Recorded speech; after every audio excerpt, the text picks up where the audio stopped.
Hello guys, আজকের recipe হচ্ছে আমাদের পনির রোল।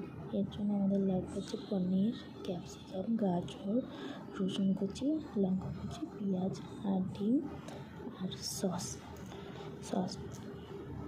এবার আমরা প্যান বসিয়ে নিয়ে তাতে তেলটা গরম করে নিলাম।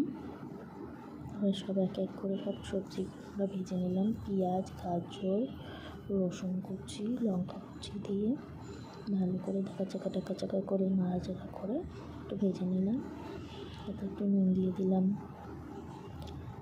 এবার দেবো আমরা হচ্ছে ক্যাপসিকামটা দিয়ে একটু ঢাকা চাকা করে একটু নাড়াচাড়া করে নিলাম।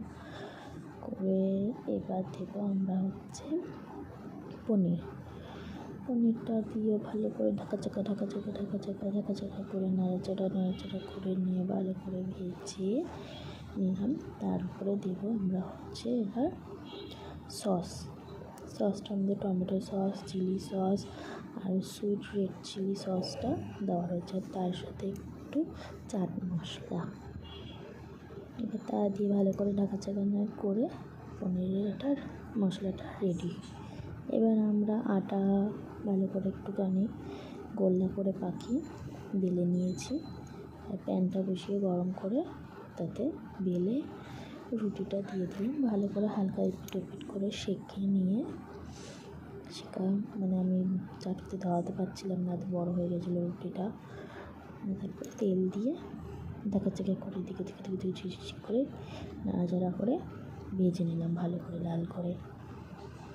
এবার একটা বাটিতে ডিম ফাটিয়ে এটাকে অমলেট বানিয়ে যেমন রোল বানায় রুটিটা দিয়ে ভালো করে একটু চেপে রুটিটা সেঁকে নিলাম ডিমটার সঙ্গে। ব্যাস, একটু বাকি আছে।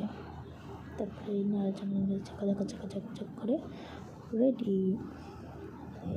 এবার একটা কাগজে নিয়ে নিয়েছি, তার মধ্যে হাফ করে রুটিটা রাখলাম। রেখে পনিরের যে গ্রেভিটা বানিয়েছি মশলাটা সেটা দিয়ে দিলাম। দিয়ে অল্প আপনাদের যদি ইচ্ছা হয় তাহলে সস দেবেন, নাহলে এটা স্কিপ করতে পারেন। একটু বিট নুন আর একটু লেবুর রস, ব্যাস এই দিয়ে রেডি। এবার ভালো করে কাগজটা দিয়ে মুড়ে চকাত করে পড়ে গেল একটা, আচ্ছা ঢুকিয়ে দিয়েছি আবার দিয়ে নিচটা দিয়ে মুড়ে এই আমাদের রেডি গরমা গরম পনির রোল। কেমন লাগলো?